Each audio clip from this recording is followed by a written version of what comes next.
to get Edmund off of any lore possible. Edmund's Ed is ready to show a looking card. It's a bounce. He It's has a it. Edmund has found his way. He has gone the distance. He is the Disney Lorcana North American champion. This is easy. Greetings and salutations, my fellow Illumineers. It is me, your boy JDZ, and I'm back at you again with another Lorcana video. And stop the tape, okay? Cut the music.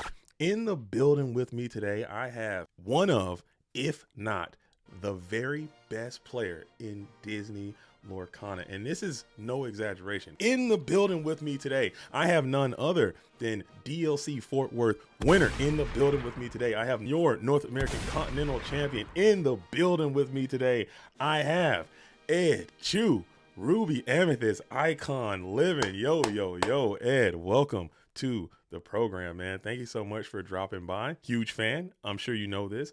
And I'm so glad that you came here. And I really want to tell your story and I really want to get to know you. And I'm sure everyone in the world knows who you are. But for those that don't, Ed, please take a little bit of time to introduce yourself and let's talk about your journey into Disney Lorcana. Yeah, I'm Ed Chiu, or also known as, Ed Lorcana. And where did I start in Lorcana? I just went to like a, local hobby store and I saw they had some, set one. This was like when like product was really scarce, right? I just randomly saw it and I was like, oh, I need to get this. Because I guess for Disney wise, I know it's a big IP, and to be honest, I have watched like some Disney movies here and there, but not all of them. I'm not like a super fan, but like, I enjoy the content here and there, right? I bought the 2 boxes, and after I like learned how to play the game, honestly, a lot of people were kind of just buying it to collect, but I did find some people that were actually playing the game. And after I like learned how to play the game and I learned about like the resource management ecosystem, I really like the game in terms of the flexibility of it, right? Being able to ink whatever you want to ink. I think that had a lot of appeal to me. And my history with card games, I would say I mostly started on Yu-Gi-Oh, maybe in the literally Legend of Blue Eyes all the way up until maybe 2012, approximately that time. So I was playing like, throughout like GOAT format. Let's go. Yeah, all the way until like Edison, I would say. I did go to like a lot of the, at the time it was SJCs, right? But, I was like a kid. So it's not like I had the means to kind of travel like really far. So I mostly went to the ones like, West Coast, right? So like, I think my best finish was Costa Mesa. I think they had like, it was like their anniversary, like 50th SJC or something. And I top 32 with like 6 Sams. 6 Sams, yeah. So that was like one of my favorite decks to play because yeah, like going wide was like at the time, I think when I was a kid, I thought going wide was like the best thing to be doing. Yeah. Right. So looking back, yeah, it's been like a long ride. And after that, I guess I took kind of like a little break from like playing games. But I think I started back up when, Hearthstone came out. I grinded a ton of Hearthstone in terms of arena. Mm-hmm. And I think if you learn how to play arena, I think that skill translates the best to specifically Ruby Amethyst. Ruby Amethyst is kind of just like a value pile. I think that game taught me a lot about like value trading and resource management. Basically, it comes down to, can I play one card that takes away more than one card from you? And if you're able to do that consistently, then you'll probably win the game. Ruby Amethyst fundamentally is the deck that teaches you that the most.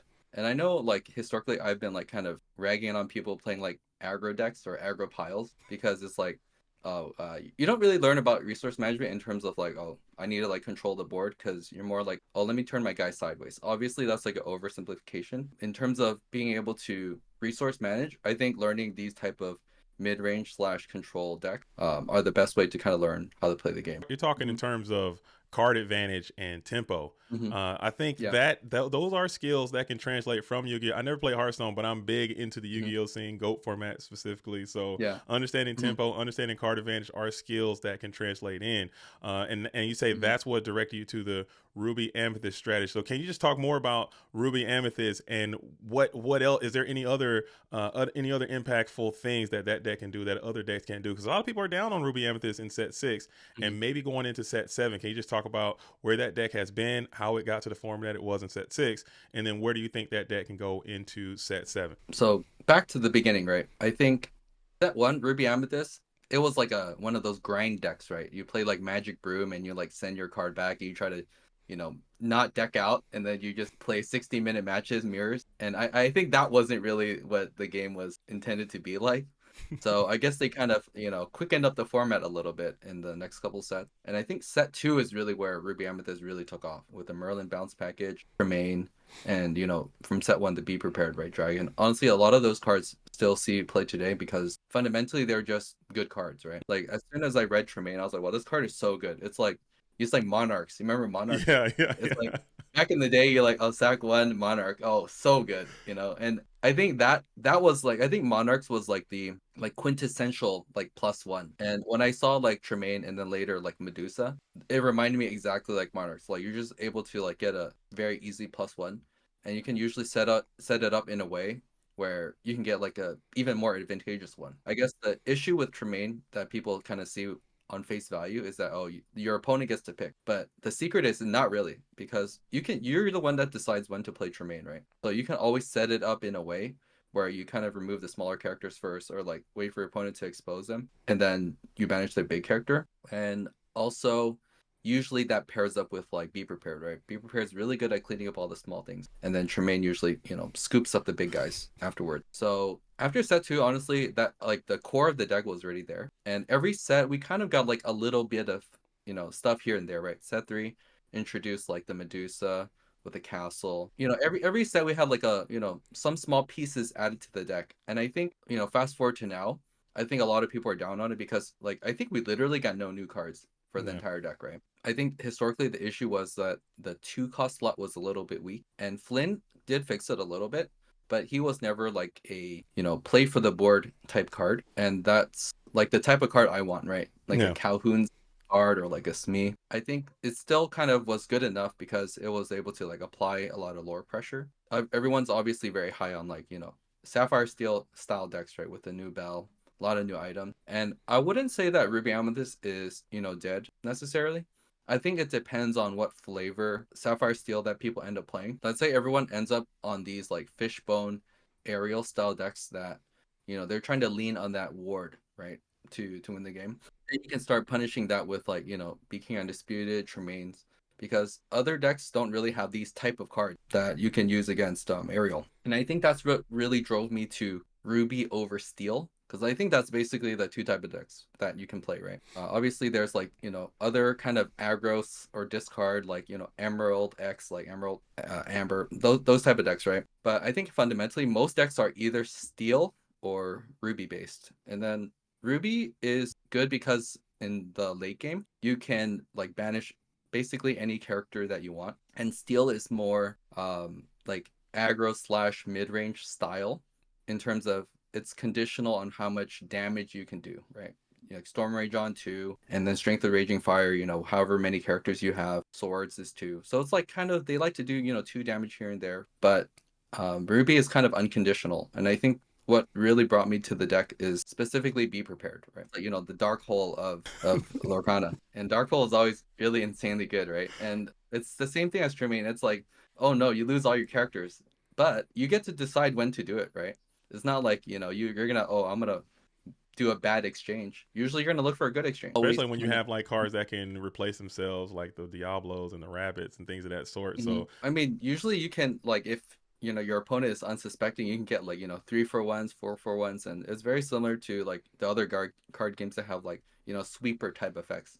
Mm-hmm. Usually you can play one and your opponent just like loses the game from that kind of blowout. And I think those are the spots where like the skill of the deck really comes in, and like I think I attribute a lot of like my success to those type of spots where it's kind of like I think in the game right now the skill difference has been diminishing in my opinion. Mm-hmm. Just because I think the game has gotten a lot faster, and there's some openings that are just quite literally unbeatable. Like the triple daisy opener, daisy into 2 daisies, yeah, or there's those type of things, right? And if you're on the play, like your chances of winning on the draw is very slim. And I think that's where the game, like that's where I kind of don't want the game to head towards. Like of course, like you're gonna be able to take games off of players that usually you're not supposed to, but I think I want to play a game where there's like a lot of skill involved, where a lot of back and forth, because those are the games that you learn the most and the games that you remember, right? It's like, oh man, I had this really crazy match with like my friend that was like maybe a 60 minutes, but we actually like slogged it out and we thought every turn, And it could have gone either way, right? But maybe you picked a good spot and you reward for it. The more opportunities you have to demonstrate your skill, the more decisions that you have to make that you introduce into it are going to make for the better games. Usually, if it's just straight two people aggroing each other down, then it's probably not going to be the most skill expressive type game. So I get your point a lot. I think that's super impressive. But on your screen right now, I have your deck from the North American Continental Championship. You have a nice, clean, patent pending Ed Chiu 2-liner, okay? With the 4s maxed out across. You got 2 Sisus in there for that event. So really quick, can you just talk about that theory, that concept, the max out 4 2-liner patent pending Edmund Chiu theory? I know a lot of your decks that you build follow this very similar practice. Can you just talk about that? Why do you build your decks this way? And what is some of the pros and cons of having a deck that is just 2-line, 4 maxed across? Yeah. So I think for me, fundamentally, I want to be doing like one particular game plan. And I know the kind of, normal thinking is like, oh, I need to have like a bunch of these tech cards in order to account for everything. But I think if you did that, it kind of diluted your deck in a way that made it so your fundamental game plan is not as consistent. And I think the main thing I kind of valued was the consistency of the deck. I think if you have a consistent deck, then you're going to be able to execute, whatever you think is the best, basically as much as possible. And going into Nat, basically what happened was I was playing Ruby Sapphire for the past 2 months, something like that. And I really like the consistency of that deck. I also built it in a similar way where, you just add all the consistency cards, right? You play Develop, like Gramatala, those type of things. And my favorite card was obviously Be Prepared. So I was leaning very heavy towards Be Prepared and actually a lot less towards Sisu. But I think what happened was I realized that and there's going to be a lot of good, Ruby Sapphire players. I really didn't want to play the mirror against them. Like, I didn't really think I was favored. So the next obvious answer was to play Ruby Amethyst, right? And historically speaking, like, I do enjoy Ruby Amethyst, and it's like one of those decks that, it's in your pocket, and when the time is right, that's when you bring it out. And I like on Friday, oh man, there was so much Ruby Sapphire, like the whole room of the LCQ. And I already knew that, 28 of those players or 32 of those players will be in, the Nats, right? So, and I didn't think they were going to play not the deck that they didn't win with. Yeah. So I expected a lot of Ruby Sapphire that day. And, turned out it was like over 30%, right? 32% or something. So I basically cut all the cards that I thought were not favored into Ruby Sapphire. And a lot of people ask me, it's like, how do you know which cards are good against which deck? Because it's very easy to say like, oh, Ruby Amethyst is good against Ruby Sapphire. But it's like, why is that the case? So if you look at it from like a fundamental level, the Amethyst side is the drawing side of the deck, right? Like the rabbit, being able to bounce rabbit, basically, all the 1-cost cards and library.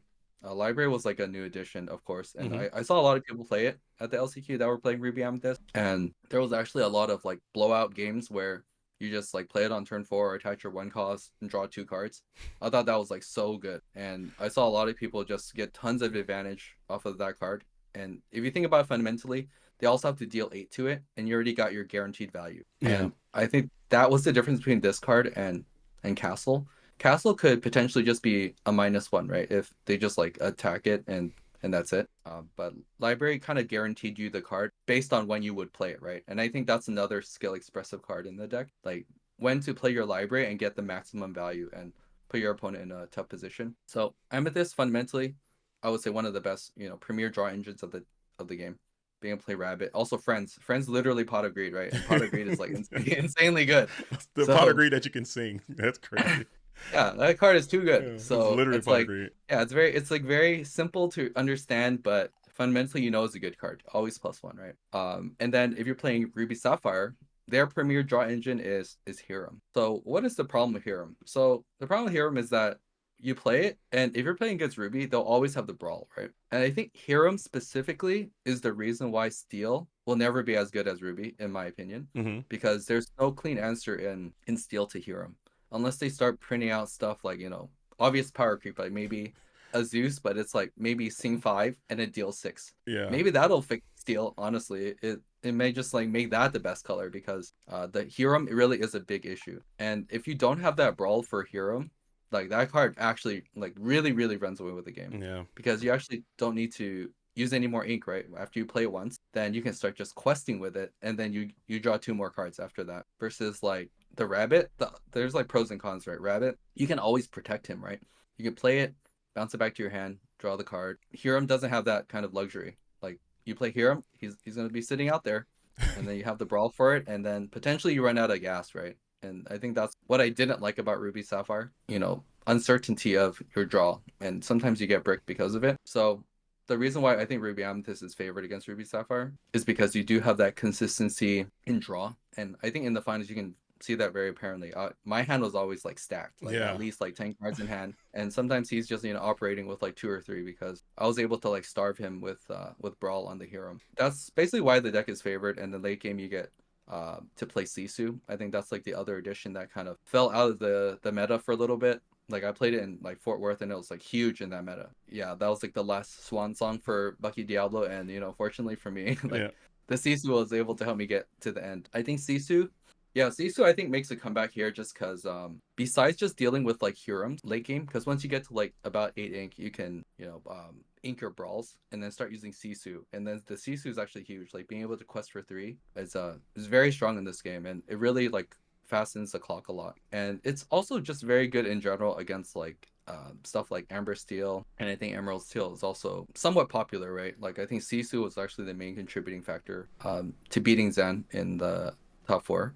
Just being able to shift that Sisu was like one of the lines that most Ruby Amethyst decks don't really have to be able to beat like the Prince John openers. I thought that was a possibility, so that's why I added the Sisu. And basically I cut the Elsa. I mean, Elsa kind of is similar in that way, but it doesn't have that kind of lore pressure that I really wanted from the Sisu. And I think the most controversial cut was probably like the Maui. I think historically Maui is like always in Ruby Amethyst. Honestly, any Ruby deck is always for Maui, but I thought Maui was kind of underwhelming in this Ruby Sapphire meta in terms of you don't really want to use Maui on Hiram, right? Because you want to brawl him, and the only other good target really is like the Gramatala. But I thought I could be doing better things than to be using a Maui on a Gramatala. So I really wanted to just like play the attrition style game. Like if you look at how the deck is made, right? Like you said, 4 of everything, and then like 2 Crab, 2 Sisu. And if you look at all the cards, basically all the 1-cost cards are all draw cards. Like I love drawing cards, especially the library. I want to draw some cards with the library. And then Flynn Sisu is I would say it might not be the best opener anymore because like Bell and stuff. Yeah. But like in general, Flynn Sisu on the play is like one of the most insane openers in the game. Rabbits, I would say one of the best like draw cards in the game. And then late game with Goat, and then mid game you can control the board with like the Lady Tremaine, and then you can control like the Hurums and early problem cards with Brawl. And obviously be prepared late game, being able to like pick your spots and like wipe the board. So kind of with that philosophy, it kind of makes sense, right? Like I want to have as many of those good cards to me as possible, and to me that means like I'm just gonna play 4 of them. So I know some people are like, oh, that's like lazy deck building, right? But in my opinion, it's like, why would you play a card that is just not as good as those cards? I know some of the argument is like, oh, maybe like there's, like I said earlier about like tech cards, you can have like some tech cards, but then a lot of the time if you're not playing against those matchups specifically, then you're gonna have a hard time with those cards, especially if they're like uninkable, right? Because of that, I really wanted to just max out on the cards that I thought were good to my game plan. I just wanted to do 1-cost Flint, Sisu, Rabbit, and then on turn 5 you can brawl plus bounce, or play multiple 1-cost, or play library, attach, and then Tremaine. From that sense, I have a very like kind of like focused game plan, and I just want to be able to do that as much as possible. So this deck, I mean, when this deck dropped, it kind of shook the game. Like, granted, Nats was a while ago, and a lot of things have happened since then. But this was a masterpiece when it came out. You had a nice, well-defined plan. You went out and executed, had great effects, and got your world's invitation. But now we are in Arcasia's Island, and I don't know if this technology is going to be better or if it's going to be worse. Do you think that a strategy like this can continue on with this same theory? Are there any cards that you're looking at? I know you didn't get much, like we mentioned earlier. You kind of scraping the barrel to try. You might have to take this thing back to the lab and completely retool. Is there anything that you're willing to share right now of your preparation for Worlds? We don't have a date yet, but I'm sure it's going to be coming up soon. What cards are you looking at if we are going to be playing with a set 7 meta in this Ruby M, or are you going to be off of Ruby M completely? Yeah, that's a good question. I would say it highly depends on what everybody else is doing. Mm-hmm. I think there's kind of two approaches to like card game meta games, right? You can either play what everyone considers the best deck, right? And just play it the best. So like for example, let's say Sapphire Steel or Ruby Amethyst or Ruby Sapphire becomes the best deck. So I'm just gonna say, okay, I'm gonna be the best Sapphire Steel player or best Ruby Sapphire, best Ruby Amethyst player, and just try to beat like mirrors. And that's like totally a viable strategy. And I have approached the game in that way in the past 2 months, like when I was playing online with Ruby Sapphire. It was mostly to try to like beat the mirror and edge it out because that's what I expected. Or you can go the what we call like the anti-meta way, right? And I think Yu-Gi-Oh also historically has those type of decks. Yeah. Where it's like you could play like Thunder King Set 5 type deck. I eventually kind of, lean towards the anti-meta strategy. I think the anti-meta strategy also allows you to be more skill expressive in a different way though. Because like playing mirror is also a skill, but attacking the meta is also a different skill. And I think Ruby Amethyst right now has basically all the tools I think it needs already. There's already too many good Ruby Amethyst cards, right? We even had to cut like Genie, right? Elsa, and Yeah. Maui. We had to cut the really good cards in order to fit like these other cards that were really good into Ruby Sapphire. So in a way, actually, like the deck that you see here is very teched out to beat Ruby Sapphire. But if most people are playing Ruby Sapphire, then it makes a lot of sense, right? If people end up being, playing like 10 different decks, then okay, maybe this deck will probably be a lot weaker. And I would say if there's 10, good decks, I would say this is the approach to play the what people deem the best deck that has the best matchup spread against every other deck. Okay. So I think for now, Ruby Amethyst, looking at the new cards, I think there are basically no new cards. I want to say literally zero of the cards are playable. And I would say it's better to just revisit the cards that were historically good. If you think about it in terms of what were the historically good cards, we have Lady Tremaine, we have Medusa, we have Sisu. Those already kind of cover your bases in terms of removal, in my opinion. And you just pick the one that kind of like, fits in that particular meta. If like, 3 strength characters become popular again, for example, Beast, then you can start playing stuff like Medusa, right? If Robin Hood becomes popular, then you can start playing Medusa again. If these like go wide 2 strength or less characters become popular, then you can play Sisu again. So I think all the tools are kind of there already, and it's just a matter of picking the right ones for what you expect the game to look like. So I think right now, if you're telling me like what am I gonna play day one, I think that's the hard part, right? Day one, I'm gonna literally throw everything at it. Like I remember when I won like the Battle of the Bay tournament, that was like day one of set 6, right? And I literally just like usually I would play like 4 of everything. But this one I played like 4 and then 2 of like all these random cards. Yeah. I just want to like try all the cards, see what's good. And I think that's probably the approach when you start the game. And you can start to fine tune it as soon as like meta decks start emerging. And then you can see how your cards kind of line up against theirs. I think that's some great insight, man, and I think that's some viable information for a lot of players out there who might not be on your skill level. So can you continue to just talk about stuff like that? Let's talk about your approach to the game and improving to become a more competitive player, because there are a lot of players who are trying to break into this scene. Maybe they can become the next national champion or the next DLC winner just based on some information that you can provide today. So let's talk about your preparation. Like how do you prepare to go to a tournament? How much time do you spend practicing? How much time do you spend analyzing the meta game? You mentioned countering the meta and counter picking the meta. Can you just talk about some of the insights into that? Because I think that's a skill that separates you guys, these top level players, and everyone else, being able to deduce what is going to happen and then making a plan to execute on that. So can you discuss that for a little bit? Yeah, I would say as a new player, I think the hardest thing is actually not learning like these particular skills, is actually learning to learn these particular skills. Because once you learn to learn, that's when you get really good really fast. Like you could play, let's say as a new player, you play like 10,000 hours of Lorcana. Like those first like couple thousand are probably not going to be, quote unquote worth anything. It's mostly trying to just, get your feet wet. But eventually you'll get to the point where you learn from like your mistakes, and honestly like a life lesson. Like if you keep repeating the same mistake, obviously you're not going to get better, right? And the best way to get better is recognizing the spots where you lose and thinking about, what could I have done differently if I could have done something differently? Or is it something, well, in terms of Lorcana, like was it my deck building or my gameplay? If I was like brand new, what would I do to, start playing DLCs and trying to, top these events, I would say first you should learn all the cards first. That's like probably step number one. Learn all the cards, and then after that, kind of like watch what the good players are doing, right? Like the top players, see what they're doing, see what they're saying about like certain decks, and then try to make sense of it, right? Like for example, my earlier thing about Ruby Amethyst is good against Ruby Sapphire. Why?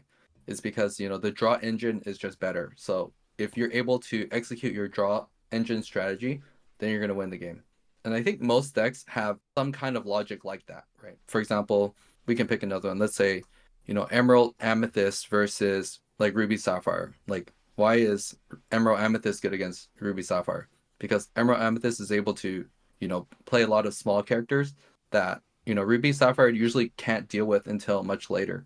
And by that time, you can kind of, get your last couple lore and win the game. And then there are ways, however, to make the, matchups a lot closer, right? The Ruby Sapphire can say, okay, so I'm losing to Emerald Amethyst or kind of these aggro decks, like these fast decks, and what can I do about it? So they started adding cards like Felicia, right? So why do we add Felicia? Because it's like a body that you can use to kind of protect yourself in the early game to prevent like further lore, and then you can play cards like a Pirate's Life to be able to kind of swing the lore back. So you'll start like kind of seeing these cards and seeing how they can fit in these decks to try to not lose to other decks. So I think that's like the other skill that you have to kind of develop, like card evaluation. So it's like, why are certain cards good and when can they be good? So I think maybe that's like more down the line, but I would say in the beginning, just try to copy the the top players. Pick, I would say, maybe one, maybe two decks to try to get good at, because once you see how that deck interacts with all the other decks, then you can start branching out. It's like, okay,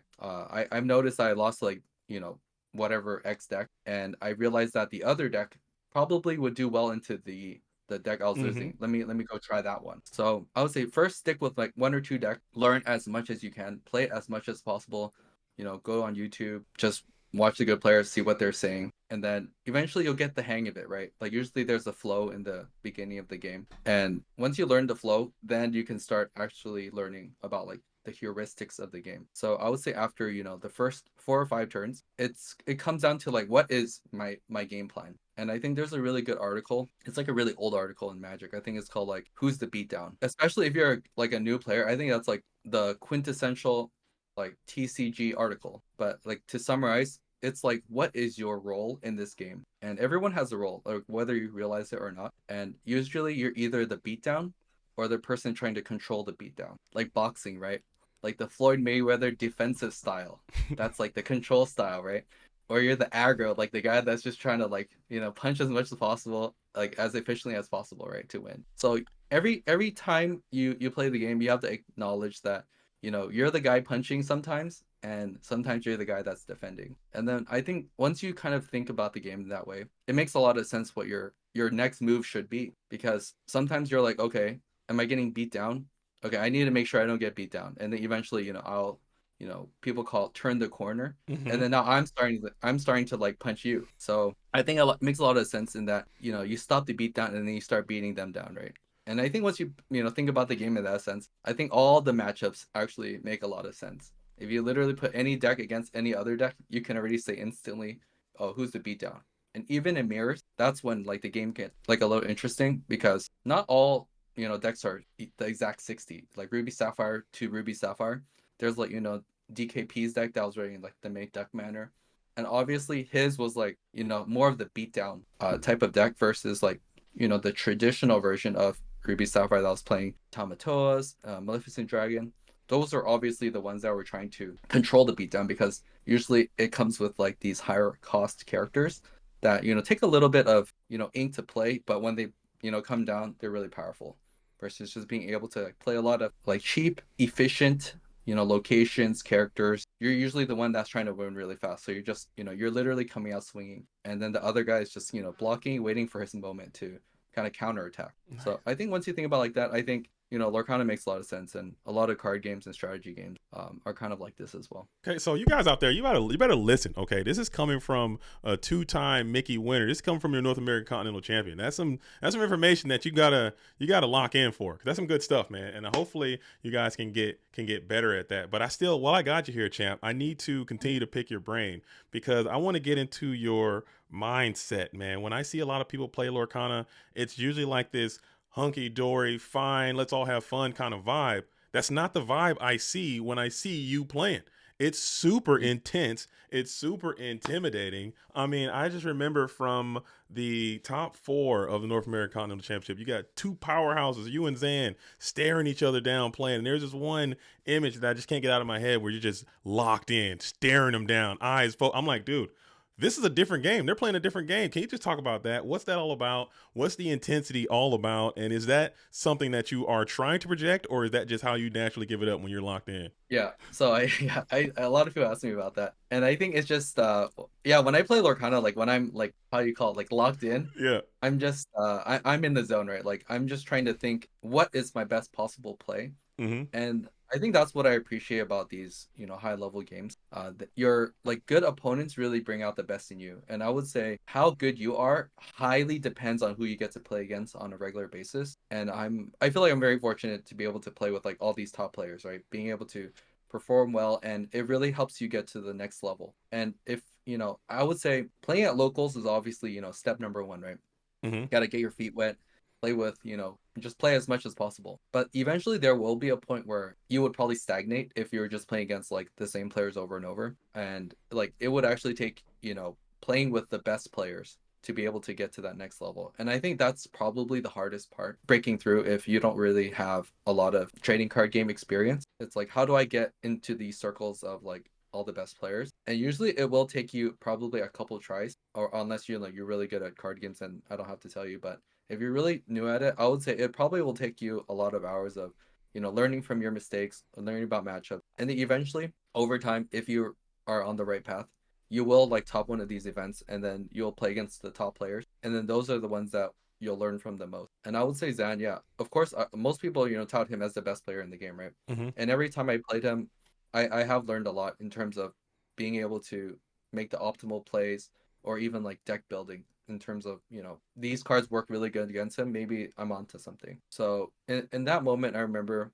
it was game 3, the fine, like we're playing for all the marbles there, right? Yeah. And I was like coming down to the last couple of turns, we've been slugging it out for, who knows how long, 40 minutes, 50 minutes. And it really came down to that moment, like, could you possibly win? And I've told this story a couple times, but basically what happened was, we're game 3. He didn't open very strong, especially for Emerald Steel. And like I was just kind of playing my hand. Like in the first couple turns, Ruby Amethyst, you just play your hand. And I remember I just had a really fortunate like shift Sisu, and that really, turned the tide, right? The whole time I had my arms up, and then at that moment I'm coming out swinging. You know what I mean? Yeah. So after that moment, I was like, just swing as hard as I can. And like, fortunately for me, he didn't have the answer to those cards, and I was able to take it. And I wouldn't say I'm like purposely trying to, project it, right?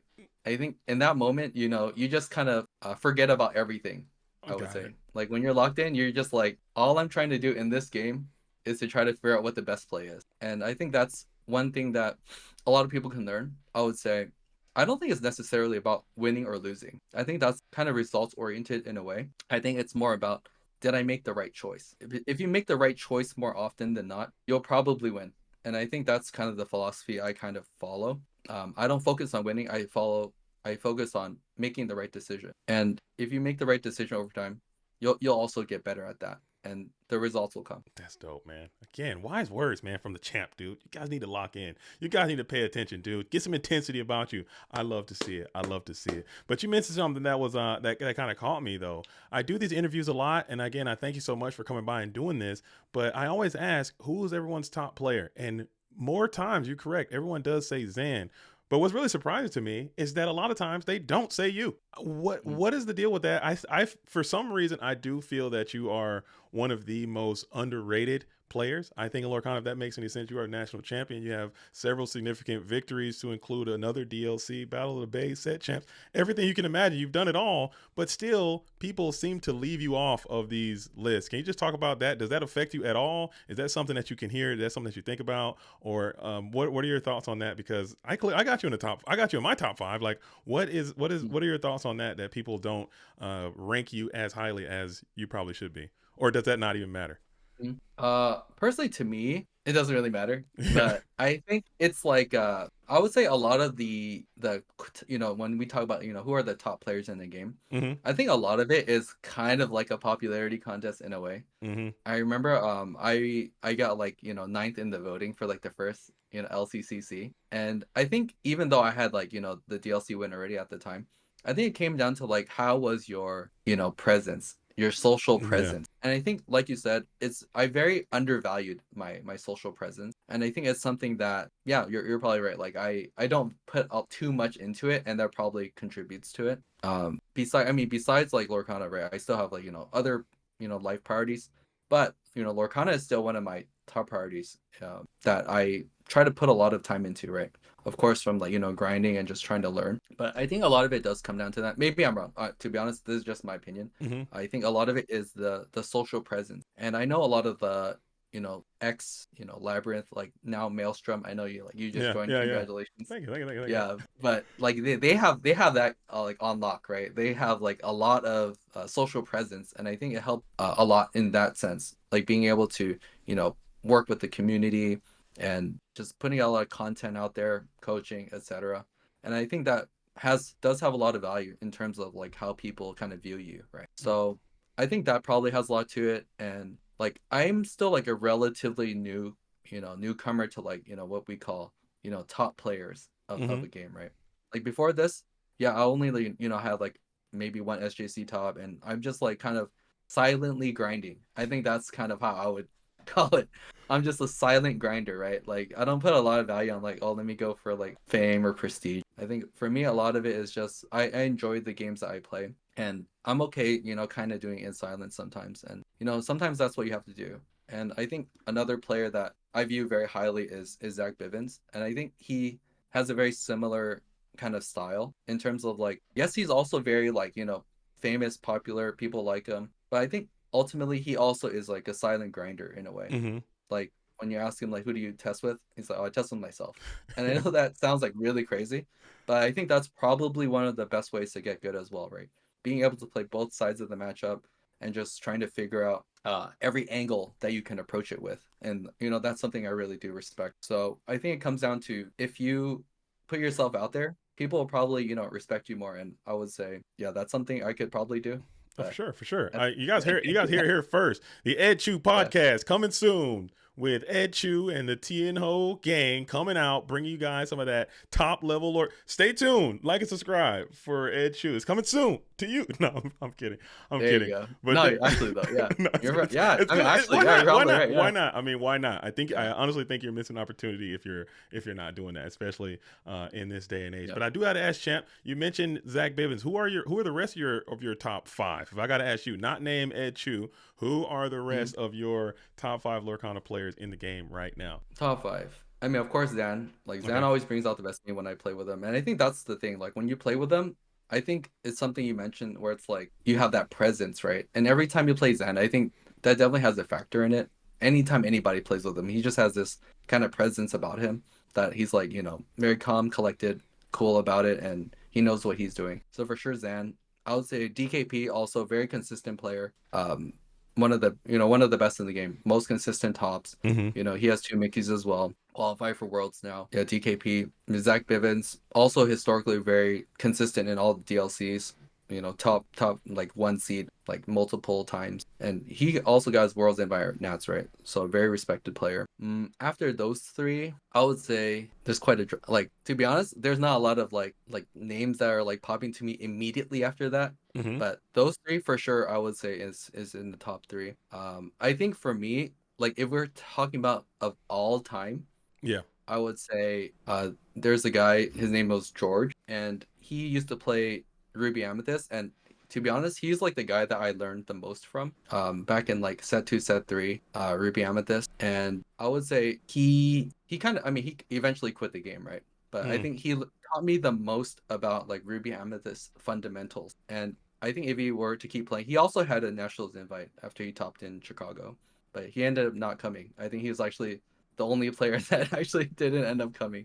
Not to put him on blast or anything, but Dang, so he got the invite and didn't show up. yeah, he's got it like that, you know what I mean? But I would say he was like one of the best in the game. Well, I mean, obviously, if we had to look at like we look at DLC winners, right? If Mhm. you're looking at who is the best player, right? I would say probably Frank Karsten. I would say he is also underrated as a Lorcana player. I think obviously he has like the most prestigious, Magic history, right? One of the best, Hall of Fame. But I think in Lorcana, a lot of people actually underrate him in terms of like what he has like provided to the game. One of his articles on like TCG Player, I always read it. And it was like the Lorcana hypergeometric math. I think that's like another thing that Yeah. maybe once you get good, you can start reading like those type of articles. But basically he was explaining like how the number of cards in your deck adds to whether or not you draw the card. And I think that article itself is what kind of brought me to how I build my decks now and why you see so much four of. Because if you have 8 of a, functionally similar card, for example, let's say you had Chernobog and Broom, they're kind of similar, right? Like they do the same thing kind of in a way, draw a card, it costs 1. So it's like, what is the percentages that you'll have one in your hand if you, start with 7 and then you mulligan, however many cards. And I think once you have 8 copies of a single card, that's when you kind of approach the 90 percentile of being able to draw the card. And I think that really resonated with me, being able to like, have my game plan like, 90% of the time. It made it also so you had a lot less fatigue, like mental fatigue. I know Zan likes to say this a lot where it's like, when I go to a tournament, I'm locked in. Like I'm just trying to be as efficient as possible. Like I don't want to like deal with too much stuff. I'm not even gonna use a play mat, I'm just gonna go, sit down, play my game, and then leave, take a break. And then he's really like optimizing for that kind of strategy. Yeah. And I think there is a lot to it, right? People are even optimizing where it's like, you have your food ready, have your water ready, try to pack as little as possible, save as much energy as you can. And I think that's another thing about tournament Lorcana or just tournament games in general that, is like long days. Like, we're talking like 10, 12 hour. Maybe there were some DLCs where it was like 14, 15 hours, right? And it's like you really have to be prepared for that. And a lot of people kind of underestimate it. They're like, oh yeah, it's just like, a couple of rounds It's of not, Lorcana, we'll dude. figure it out. And it's a marathon, right? Yeah. So I think that's another thing that you just have to go experience. And once you've kind of been through the long days, that part of the game will be taken out of it. So you can actually focus everything you can on like the game that we're actually playing and not everything else. Dude, that is a super, super great point. A lot of people never talk about that stuff because I didn't win any DLCs, but I went to 2 DLCs and just the grind of it all, not just a 9-round portion of just being in the venue all day. If you're not eating, if you're not focused on your nutrition, if you're not focusing on your sleep, if you're not focusing on, getting, it's a lot to process that's not even anything to do with the game at all. So that's incredible that you bring that up. Just having that, you gotta treat it like a sporting event. Like you're actually preparing your mind, you're preparing your body, you're eating right, you're sleeping right, and then you can go and execute. And I think you put yourself in the correct spots. Hopefully you guys are writing all this stuff down because these are some great points. And if you want to be the best, this is what you got to do. This is what you have to do. But Ed, every time I do these videos, I like to always wrap it up with a couple of questions, just some lighthearted stuff to see where your mind's at, see what you're thinking about. And I call it the Spitfire Round. So in this Spitfire Round, you mentioned that you're not much of a Disney fan per se. What is your favorite Disney movie? I got to know. So, my favorite card kind of in Lorcana is the Enchanted Maui specifically. That card is so cool, like the art on it. So I had to like rewatch. I did watch Moana when it first came out, but I had to like kind of rewatch it and then watch like Moana 2, right, when the movie came out. Nice. I think Moana 1 was still better than Moana 2, but I think Moana was like one of my like kind of recent like favorite Disney movies, mostly for Maui, to be honest. Like he embodies like, just like the man. You know what I mean? What can I say except you're welcome? So I think that's my favorite. Yeah, that's one of my favorite cards too, man. He's like a warm little safety blanket. Whenever I have it in my hand, I feel good. Like I feel like I'm going to be all right because my hero is there to protect me. I like Maui a lot. Okay. I like so Maui, Moana, favorite Disney movie of your North American Continental Champion. All right, we're going to spit some cards at you. I'm going to throw these cards at you. I had these lined up before you already made your assessment of some of these cards. So I'm going to throw them at you anyway, and you just tell me what you think about them. First one, I'm going to throw the new Madame Medusa. Okay, not the old one, the new one. Madame Medusa Diamond Lover, dude. Thoughts on Madame Medusa? Unplayable. Unplayable. I mean, okay, I think the thing about these new Ruby Amethyst cards Yeah. are they're not really Ruby Amethyst card, man. Like give me like a draw one, banish a character. Like is that too much to ask for? You know what I mean? Like make it like 7 cost uninkable, banish one, remove one. Give me like a a 4/4 quest for 2 or something like that, right? I was Like waiting. that Yeah. would be a Ruby Amethyst card. All right. But I think these type of you know what we call mill strategies, right? Being able to like deck your opponent out or do something with that, right? Like I know a lot of people are maybe you'll ask me this later, like the queen, right? The 4/3 being able to Yeah. gain lore. She was on the Like list. She was coming up those, next, but go ahead. yeah, Go like ahead. yeah, Thoughts on Queen? those, I think that card is just too gimmicky. Like I think Yeah. it's not what I want to be doing. I really value the aspect of being able to interact with your opponent. And I know it's like yes, you can like send some cards back, and you can send the items back. And I mean, I think it could work if everyone's like trying to do the Tamatoa thing. Hmm. There is some world where I might just leave up this queen if everyone's strategy is I'm just gonna play a Tamatoa, get back my 2 items. And if I can deny you before you get to do that, then it might work. But I think the problem is the turn 4 Tamatoa, like you ramp 2 times, play Tamatoa, then you would have to be on the play for that to work. So it Mm. only works 50% of the time. So because of that, like I don't think that card is very playable either. Dang. Okay, okay, okay. What about this one? We're digging deep. We got to find one. What about this magical maneuvers? Okay, magical maneuvers. Can we get that thing into the play? Thoughts on magical maneuvers in the set 7? To me, it's also unplayable. Like I don't like the fact that it's like you have to think about okay, what is the absolute best case scenario with this card? And I Mm-hmm. cannot like I literally cannot think of a single one. Because like let's say for example, okay, let's say you're on turn 5, you have like a rabbit or something, Yeah. and it's like okay, you can sync friends quest with it.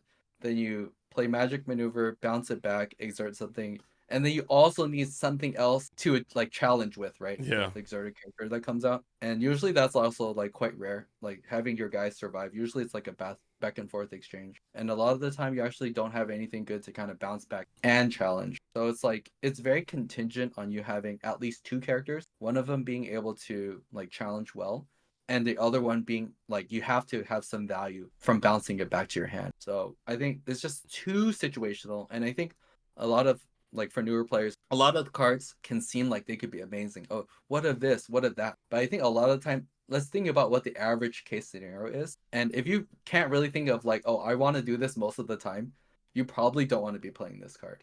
And I think Absolutely. Magic Maneuvers is exactly like that card. It's like, oh, what if I bounce my rabbit and challenge with my Maui? Oh, so good. But it's like, how often is this going to happen? Probably never.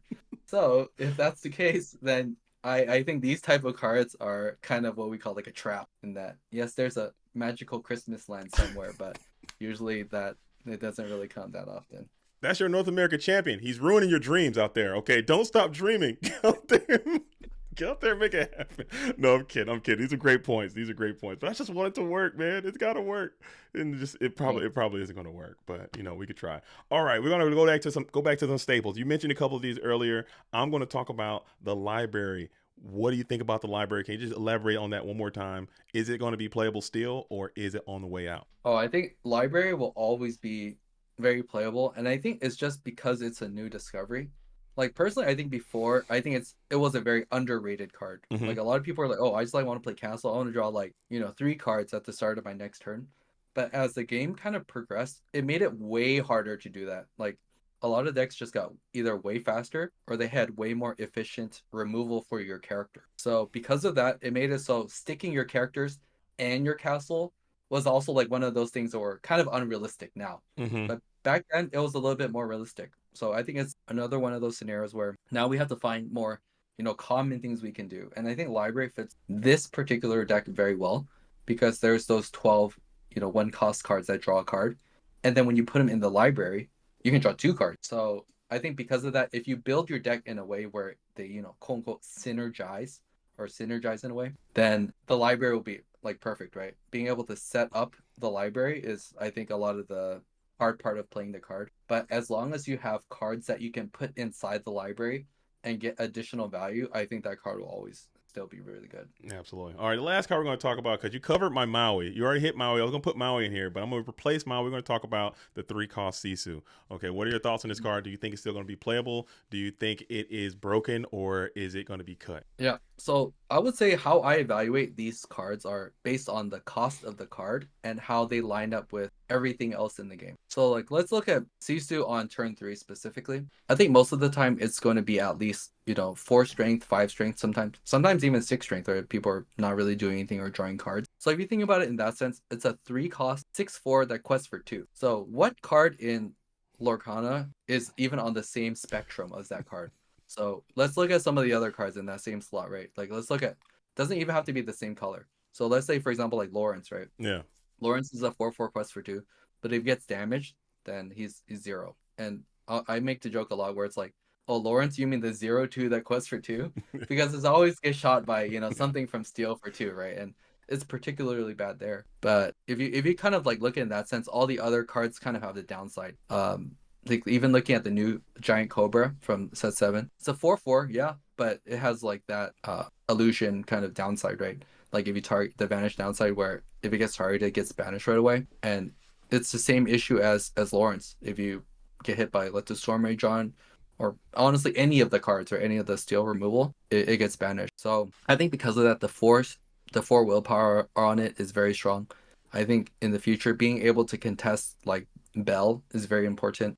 Having that additional 1 willpower will go a long way, potentially even taking out 2 Bells. And a lot of the time, it also has enough willpower to take out some of the other 4 willpower cards, like Daisy Duck, for example. I don't know how popular it's going to be because of the prominence of Bell, probably, but I think being able to have a lot of strength, a lot of willpower in the early game is a very rare quality in Lorcana in the 3-cost slot. And I think because of that, I think Sisu will always really have a place until they start making, 5 willpower, 4 strength characters. But until then, I think Sisu is still like the premier 3-cost card in the game. Oh, nice. Strong takes on Sisu. I love to hear it. I love to hear it, champ. And thank you so much. This was amazing, man. This was amazing. We got to do this again more, because I feel like I'm only touching the tip of the iceberg of the information that you have, and I think that is extremely valuable information to a lot of people who just don't know what they don't know. So I do appreciate you coming by, man. But so we're gonna wrap this up. But I want to give some special shout outs. Any shout outs you want to give, man, before we wrap it up and sign it on off? Yeah. So I think I always shout out SLTC, of course. They are the other kind of high level players that I get a lot of my information from, and it goes back to like what I say, you're only as good as kind of the people you play with. And I think they're the best of the best, in my opinion. And also, my Team Tianhu, I think they are also, in my area, the best of the best. And I run through all my ideas with them, and they're always like, oh, let's try it out. And they always give me very constructive criticism. And I think it's very important to, like, I know I always like to say like, oh, you can be like silent grinder, but I think being the silent grinder only gets you so far sometimes. And I think it's also good to silently grind, but also kind of bounce your ideas off of other people, like having the best of both worlds. And I think that's very important to me anyway, to be a successful, trading guard. I mean, anything in life, if you're, kind of bouncing your ideas off of other people and they're helping you kind of rise up, I think that's kind of the way to get better, like really fast. So, shout out to them. Nice. But also, I know I'm an Ed head out there, but can you just talk about your metaphy and some of the things that you are doing? And when is the podcast coming? When is the YouTube channel coming? When is Ed going to be out in these social spaces? I'm going to keep pressuring you and force this to happen, because you have you have a unique position. We talked about this before we started recording, that you need to figure out a way to do this, because I think it'd be good for you and also could be good for the community at large. Yeah. So on Metaphy, I do have like a guide on the set 6 Ruby Amethyst, like how to approach the matchup in set 6 meta. Probably not as relevant now. I might like do an update once the meta starts developing for set 7. And I have like a tier subscription for, the Ed head that want to hear what I want to say. And I think recently I've been trying to start like a weekly metagame report. And a lot of people have given me a lot of feedback in terms of like, if I wanted to play Ruby Amethyst, what is my, strategy for this particular week? And I think it's very important to kind of look at the results from, the previous week,